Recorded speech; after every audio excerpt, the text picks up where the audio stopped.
أعوذ بالله من الشيطان الرجيم بسم الله الرحمن الرحيم Bismillahirrahmanirrahim. Assalamualaikum warahmatullahi wabarakatuh. Alhamdulillah, wassalatu wassalamu ala rasulillah wa ala alihi wa sahbihi wa mawalah, amma ba'd. Alhamdulillah, kembali lagi dengan saya Abu Najla dari channel Hafalan Zikir dan Doa Harian. Seperti biasa, saya akan kembali melanjutkan pembahasan kita tentang amalan-amalan sunnah sehari semalam ya. Alhamdulillah, kemarin kita sudah sampai di sunnah-sunnah sebelum tidur. Kemarin itu baru 3 yang saya sampaikan, saya bacakan ya. Yang pertama berdoa Bismikallahumma amutu wa ahya. Yang kedua, atas lebihnya teman-teman bisa cek di video sebelumnya saja ya, atau di link di pojok kanan atas. Nah, selanjutnya kita lanjutkan ke pembahasan berikutnya. Ini yang nomor 4, nomor 5, dan nomor 6, nomor 7 juga ya, nomor 8, nomor 9, nomor 10, ini banyak ya, masih banyak. Dan ini mulai dari nomor 4 ini saya hampir tidak pernah melakukan ya, karena saya juga belum tahu, dan paling yang saya lakukan tuh yang ini. Insya Allah kalau yang ini ya. Nah, kalau yang ini saya belum amalkan juga, jadi saya agak bingung ya untuk menyampaikan. Tapi nggak apa-apa, mungkin saya bacakan secara cepat saja ya. Yang keempat itu kita membaca doa ini, Bismika Rabbi wada'tu jambi wa bika arfa'u, dan seterusnya. Kemudian yang kelima, Allahumma innaka khalaqtu nafsi wa anta tawaffaha, dan seterusnya. Nah, kemudian Allahumma qini adzabaka yauma tub'atsu ibadak salasa maratin, 3 kali. Kemudian yang ketujuhnya membaca tasbih subhanallah, ini 33 kali, alhamdulillah sama 33, Allahu Akbar ini 34. Ini baca zikir ini sebelum tidur ya.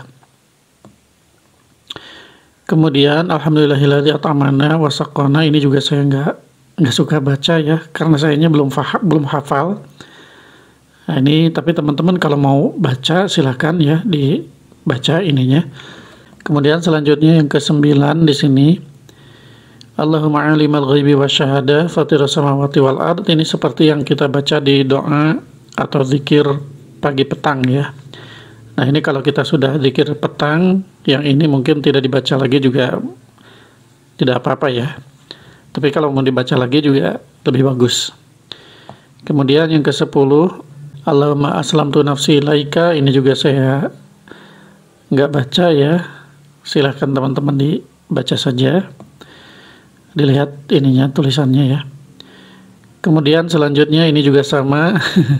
Jadi saya agak bingung ya untuk menyampaikan kalau ini belum saya amalkan ya. Nah, Allahumma rabbi samawati sab'i wa rabbil arsyil azim, ini juga sama, saya belum amalkan. Nah, kemudian yang ke-12, kira membaca 2 ayat terakhir dari surah Al-Baqarah ya. Dari amana rasulu bima unzila ilaihi mir rabbihi wal mu'minun kullun amana billahi wa malaikatihi, dan seterusnya sampai wa'fu anna waghfir lana anta maulana fansurna 'alal qaumil kafirin, sampai situ ya.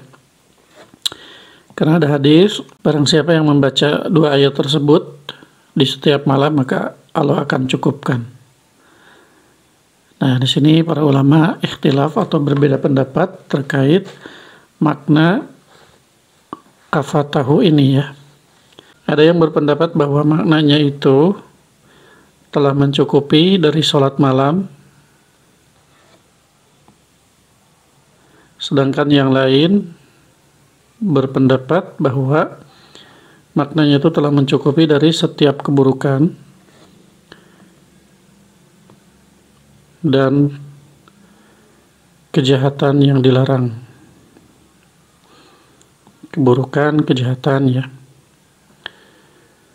Kemudian qultu, ini menurut pendapat Imam Nawawi ya, karena dalam kitab Al-Adhkar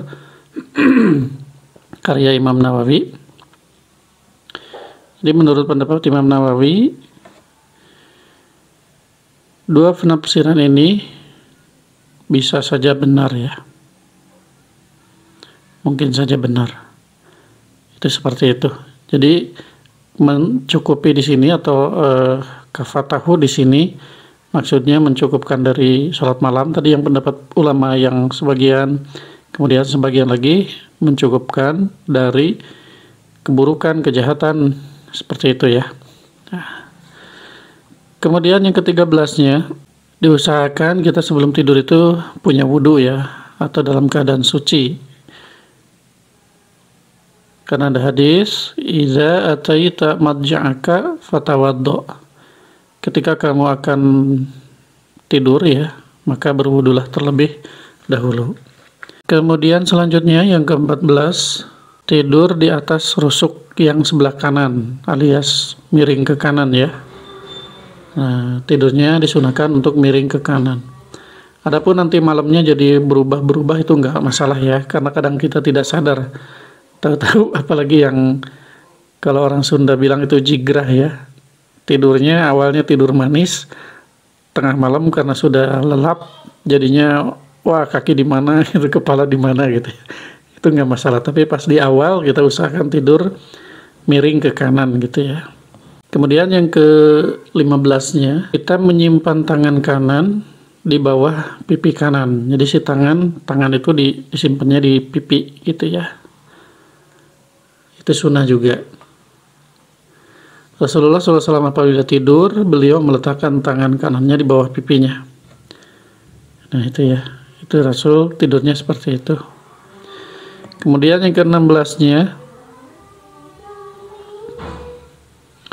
yaitu mengibaskan tempat tidur ya, dibersihkan dulu biar tidak ada kotoran ataupun tidak ada binatang dan lain-lain ya. Nah, jika salah seorang di antara kalian hendak tidur ya, atau sudah menuju ke kasur gitu ya, sudah mau tidur, maka hendaklah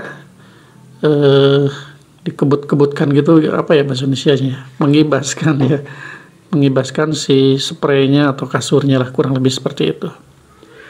Kenapa? Karena, nah di sini ya alasannya, karena kita tidak tahu apa yang terjadi sepeninggalnya tadi.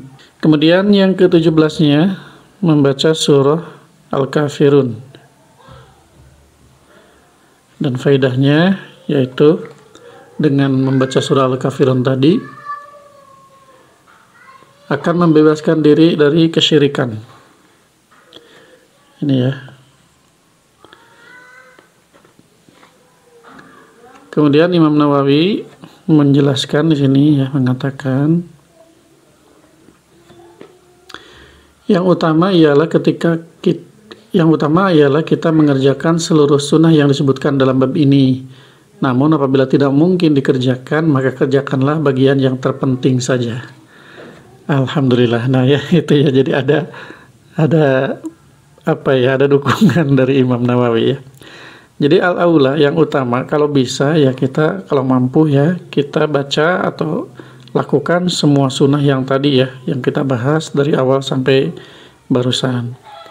Tapi kalau tidak memungkinkan atau kitanya tidak mampu ya, nggak hafal dan seterusnya, maka boleh pilih beberapa tuh yang sudah disebutkan yang mampu kita lakukan, yang penting. Contohnya seperti kita berdoa dulu, kemudian wudhu dulu, kemudian baca ayat 2 ayat terakhir Al-Baqarah, ataupun baca Al-Ikhlas, Al-Falaq, An-Nas, ayat kursi yang kemarin lah yang sudah dibahas ya. Nah itu tidak apa-apa ya, tidak dilakukan semua. Tapi kalau mampu ya lebih afdol dilakukan semuanya. Nah kalau kita perhatikan ya, umumnya manusia itu tidur dalam sehari semalam itu biasanya 2 kali ya. Ya seperti tidur siang dan tidur malam mungkin ya, seperti itu. Ada namanya kulailah atau apa ya, itu tidur siang supaya nanti malamnya bisa bangun atau tidak ngantuk ya. Nah itu umumnya 2 kali ya, sehari semalam itu tidurnya 2 kali. Nah, maka sunnah tersebut bisa juga dilakukan untuk yang tidur siangnya. Itu ya. Sunnah-sunnah ini tidak dikhususkan untuk tidur malam saja, tapi untuk tidur siang juga disunahkan untuk dilakukan ya, karena ini sifatnya umum ya. Masya Allah, ternyata ini masih banyak ya. Saya percepat saja. Ini hikmahnya atau buahnya. Tapi ini hitung-hitungan lagi ya. Hitung-hitungan apa tidak usah saja ya. Ya, kurang lebih mungkin itu saja dulu deh teman-teman ya. Kita sampai situ saja. Ini hitung-hitungan untuk makin banyak dilakukan ya makin banyak juga pahalanya. Intinya seperti itu ya. Tapi yang untuk diamalkannya kurang lebih yang tadi ya. Silakan teman-teman boleh pilih tadi dalam perkataan Imam Nawawi. Kalau memang tidak mampu semua dilakukan, ya kita pilih sebagian saja yang sudah kita hafal ataupun yang mudah dihafal, yang mudah dilakukan ya. Baik teman-teman, mungkin itu saja yang bisa saya share untuk video kali ini. Semoga bermanfaat. Terima kasih atas segala perhatiannya. Mohon maaf atas segala kekurangan dan kesalahan. Yang benar insya Allah datangnya dari Allah, yang salahnya sebatas kebodohan dan ketidaktahuan saya. Subhanakallahumma wa bihamdika asyhadu an la ilaha illa anta astaghfiruka wa atubu ilaik. Wassalamualaikum warahmatullahi wabarakatuh.